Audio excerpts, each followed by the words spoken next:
A gathering of the world's leaders as heads of state arrive for the UN summit on climate change.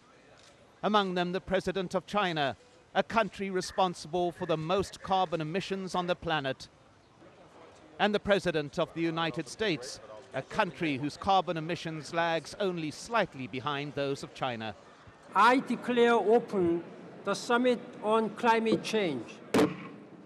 The UN Secretary-General opened proceedings, reminding the assembled delegates that any consensus that may be reached here marks only the beginning of the process, not the end. A deal needs to be backed by money and means to deliver it. Without proper financing, the solutions we discuss are empty. And a new urgency signaled in US policy, the admission from President Barack Obama that time is running out. The richer nations, he said, must not only lead by example, they must also commit financial and technological resources to those countries that need them. And all, great and small, he said, have a role to play. They need to commit to strong measures at home and agree to stand behind those commitments, just as the developed nations must stand behind their own. We cannot meet this challenge unless all the largest emitters of greenhouse gas pollution act together. There's no other way. And from the Chinese president, a commitment to significantly reduce greenhouse gases within the next decade. We will endeavor to cut carbon dioxide emissions per unit of GDP by a notable margin by 2020 from the 2005 level.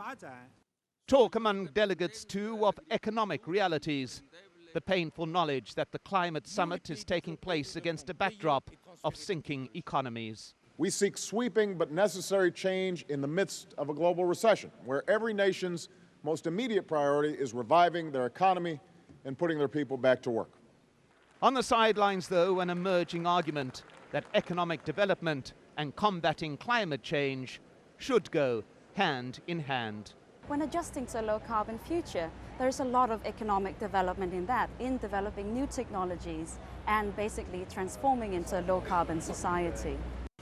The argument that economic development and combating climate change are not mutually incompatible will be explored further at the G20 summit in Pittsburgh later this week.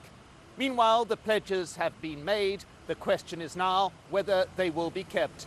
And it's the answer to that question that will impact on every corner of this planet. Hanna, Al Jazeera at the United Nations in New York.